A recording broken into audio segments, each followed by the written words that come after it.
Hello friends, in this video we are going to discuss the Weston type frequency meter.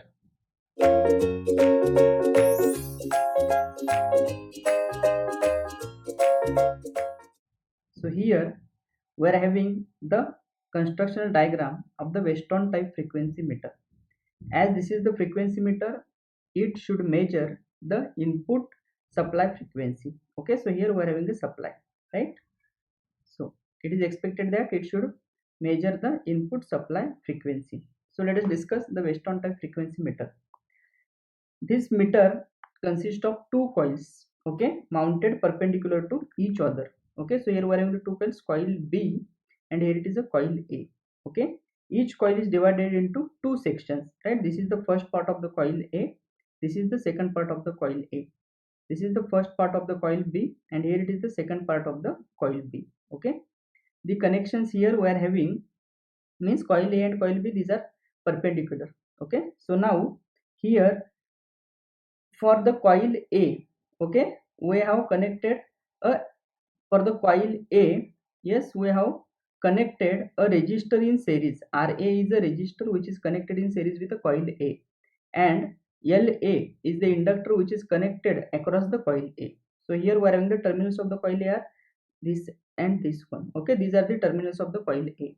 So for coil A we have connected RA in series, and for coil B, coil A, we are having LA which is connected in parallel.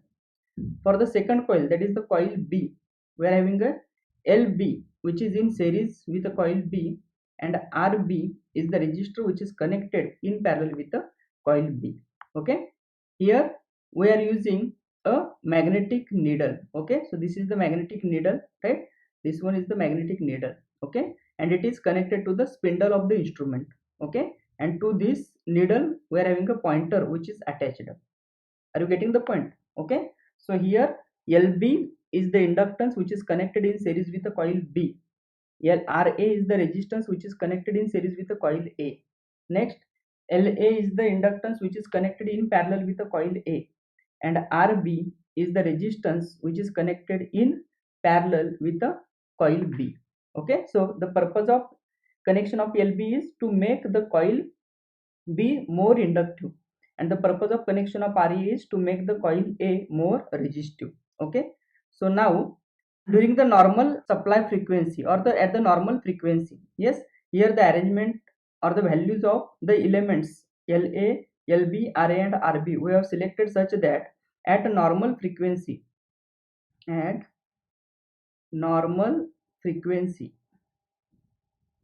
yes, the pointer will be as shown in figure. Pointer will be as shown in figure. Okay, now yes, the here we are having the meter which is designed in such a way that under normal frequency the supply the voltage drops. Okay, so here we are having the values of LA and the RB such that during the normal voltage the pointer should be at the vertical position, that is as shown in the figure. Okay, so now let us discuss how it indicates the change in the frequency. Okay, so if the frequency increases above its normal value, okay, then the reactance of the LA, because we know LA, what is the reactance of LA? Let us consider it as a XLA. It is equal to omega into LA. Okay, so as this is proportional to omega which is proportional to the frequency. Okay, so if the frequency increases, yes, the inductive reactance, that is a LA, increases. Okay, so here as the frequency increases we are having LA increases. Also we are having LB, it is also increasing. LB is also increasing. Now if you check, LA is the inductance which is connected in parallel with the coil A. Okay, now as LA increases, okay, whether by increasing the frequency whether it will change the RB and RA? No, right? Because RB and RA, these are independent of the frequency. Okay, so if the frequency increases, LA increases, at the same time LB increases. So with the increase in LA, what will happen? The voltage across LA increases. Voltage across LA increases. And what about the current flowing through the LB? Because as LB is connected in series with the coil B, okay, so as LB increases, XLB, that is the inductive reactance of the LB increases, okay. So as XLB increases, so therefore current flowing through the LB decreases, okay. So current through LB, current through LB decreases, okay. So if frequency increases, voltage across LA increases, and what about the current flowing through LB? It decreases, okay. So if current flowing through LB decreases means what? Yes, current flowing through the coil B decreases, okay. So current flowing through LB is nothing but current flowing through the coil B increases, okay. So therefore current through coil B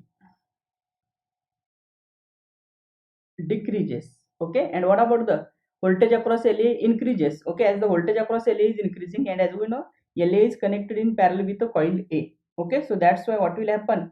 Yes, the voltage across coil A increases, okay, voltage across coil A increases, and due to that current flowing through coil A increases, okay.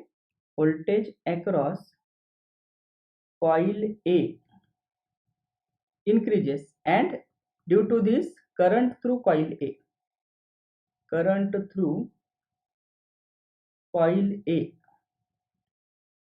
increases, okay. Now point to be noted, with the increase in frequency, with the increase in frequency means this term, okay, with the increase in frequency we are having current through coil B decreases, and at the same time current through coil A increases. So now if the current flowing through coil B decreases, so what will happen? As we know, when current flowing through any coil decreases, its mmf decreases, okay. So due to this what will happen? Mmf of coil B and flux of the coil B, phi B, right? It also decreases, right? As current flowing through coil A increases, so magnetomotive force, mmf is nothing but the magnetomotive force of coil A and phi B, phi A increases, okay?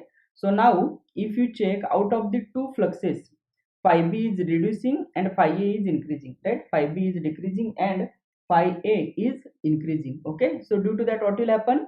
Here this needle is made up of some magnetic material, okay. So this magnetic material needle, yes, will follows the path with lesser opposition, that is nothing but the lesser reluctance, okay. So as phi A is greater than phi B, so in this case as phi A is greater than phi B, phi A is greater than phi B, so what will happen? The magnetic needle will coincide with, yes, magnetic needle will coincide with axis of coil A, axis of coil A, right? So here if you check the axis of coil A, here we are having the coil A, okay, and axis of coil A is nothing but this one, okay.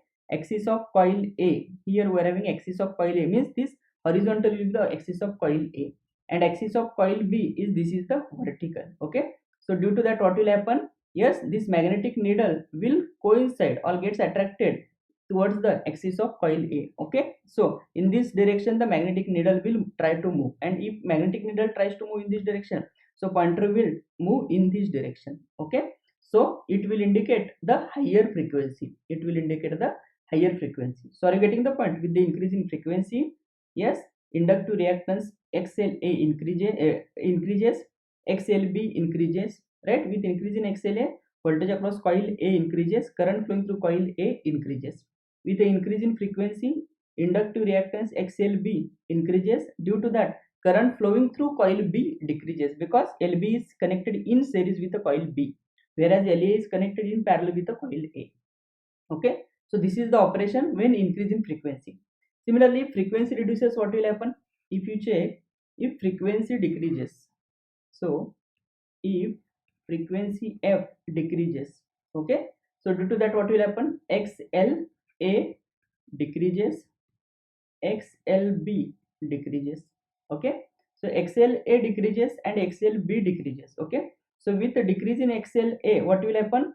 Voltage across coil, voltage across coil A decreases, voltage across coil A decreases, and what about the current? Current through coil A, current through coil A, right? It also decreases, right? So if current flowing through coil A decreases, so what about the mmf of coil A? mmf of coil A and flux of coil A, this will decrease. Okay, so ultimately here xlb is in decreasing, so what about the current flowing through coil B?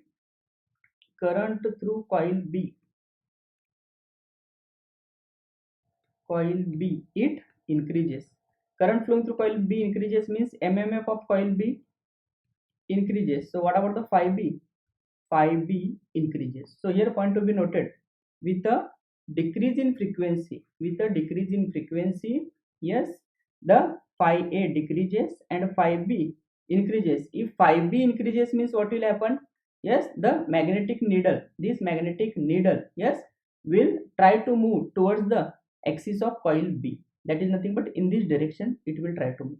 So if magnetic needle is moving in this direction, so what about the pointer movement? Pointer will move, yes, in this direction, that is in clockwise direction. Okay, so it will show the lower frequency. Are you getting the point? Okay, so friends, this is the simple operation of Weston type frequency meter. Okay, thank you.